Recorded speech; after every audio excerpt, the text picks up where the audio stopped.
Y es en la Iglesia donde ese misterio se aclara. Hoy lo estamos aclarando.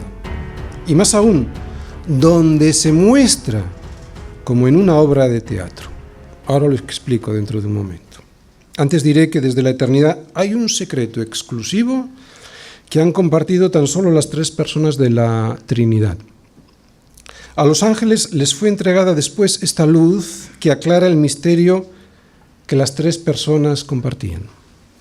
Pero es sobre todo en la Iglesia donde ellos, los ángeles, ven representado ese misterio escondido. Y vamos a verlo todos. Vamos a ir a 1 de Pedro, capítulo 1, versículos del 10 al 12. Fijaros, dice Pedro, los profetas que profetizaron de la gracia destinada a vosotros, inquirieron y diligentemente indagaron acerca de esta salvación.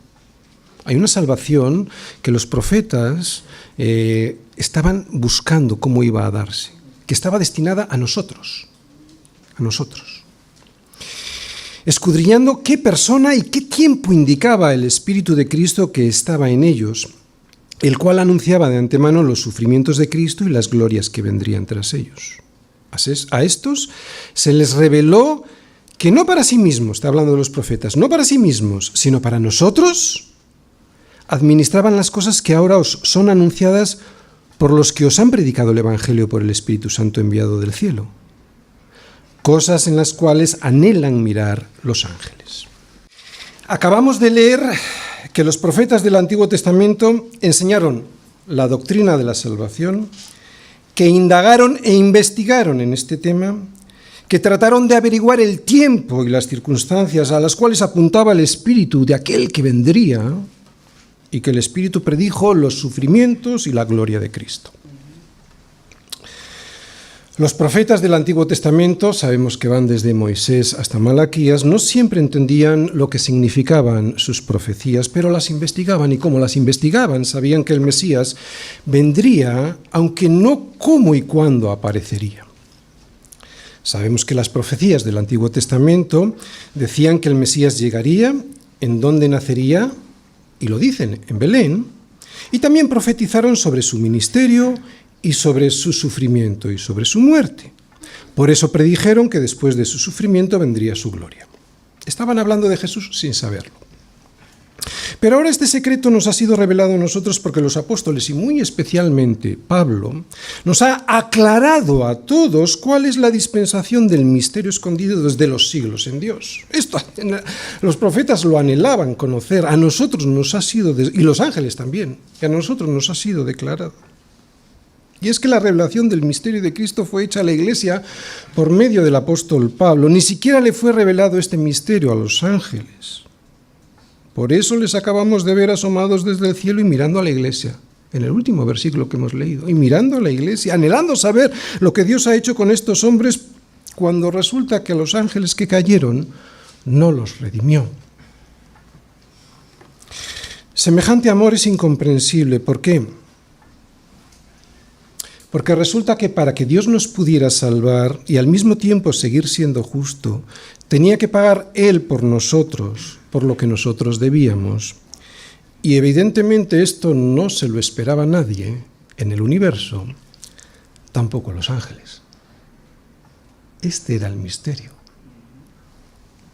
Porque este amor, que forma parte de la sabiduría de Dios, este amor no se puede entender.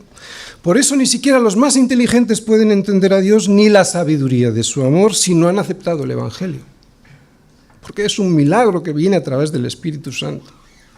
Este es el milagro que produce el Evangelio en la mente y en el corazón del hombre. Milagro por el cual un campesino que acepta a Cristo es más sabio que un doctor en astrofísica que lo rechaza. Y no solo estoy hablando del saber intelectual de quién es Dios, sino de comprenderlo profundamente y de tal manera que puede tener comunión ese campesino con Dios y con los que son tan pobres como él. Y no estoy hablando de pobreza económica, estoy hablando de pobreza espiritual. Por eso el resultado del Evangelio es la creación de un pueblo, la fundación de una comunidad que se llama la Iglesia. Y la Iglesia tiene su raíz sólidamente asentada en Cristo Jesús nuestro Señor. Eso lo veíamos en el versículo 11. Por eso, versículo 12 es gracias a este fundamento por lo que tenemos seguridad, acceso con confianza a toda esa sabiduría por medio de la fe en Él. Oye, ¿cómo no vas a tener confianza si Él murió por ti? ¿Cómo no puedes tener confianza en aquel que murió por ti? Puedes entrar delante de Él con confianza. Es la Iglesia, versículo 11, el propósito eterno que Dios tenía antes de la fundación del mundo. Cuando habla el versículo 11 de eso, del propósito eterno que Dios tenía, era la Iglesia, y que se cumplió en Cristo Jesús, Señor nuestro. Para sus hijos se cumplió. Y es en la Iglesia en donde esta sabiduría se derrama sobre sus hijos, y no solo de forma teórica, como aquí estamos viendo ahora, sino sobre todo de una forma práctica. Y es que es en la Iglesia en donde ese misterio que estaba escondido desde los siglos en Dios se aclara y donde se muestra como en una obra de teatro. Y los espectadores de esta obra de teatro en el que la gloria de Dios se manifiesta, es verdad que todavía de una forma imperfecta. Otra vez, los espectadores de esta obra de teatro en el que la gloria de Dios se manifiesta, los espectadores son el resto de los pueblos y los ángeles.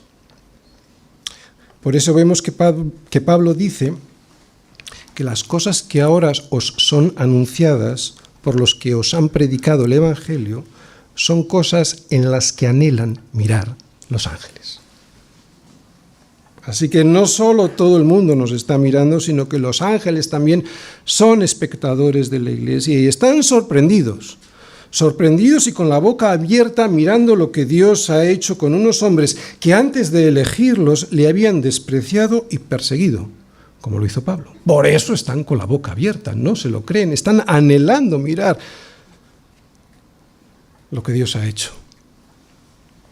Esta forma de salvar al ser humano, esta multiforme sabiduría de Dios de la que Pablo habla y de la que forma parte un amor del que los ángeles se asombran porque se preguntan cómo Dios pudo hacer esto. Esta forma de salvar al ser humano es donde los ángeles anhelan mirar porque les parece increíble. ¿Y sabéis cuál es nuestra desgracia? Que nos hemos acostumbrado. Y no nos parece increíble. Porque eso solo se puede ver en la Iglesia. Porque la Iglesia es el pueblo redimido por Dios. No me cansaré de repetirlo porque los ángeles no se cansan de admirarlo. Los ángeles no conciben semejante amor de Dios por nosotros porque resulta que no hubo perdón por los ángeles que cayeron. Y aquí nos estamos a veces riendo.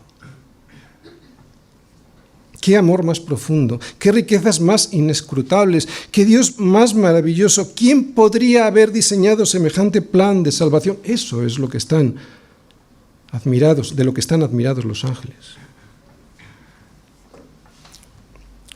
Por eso es inconcebible que un cristiano no esté agradecido y por eso siempre satisfecho y con contentamiento es inconcebible. Porque el que pagó la rebelión no fui yo el culpable, sino que fue Dios mismo quien se puso en mi lugar. De esa forma me perdonó de manera justa.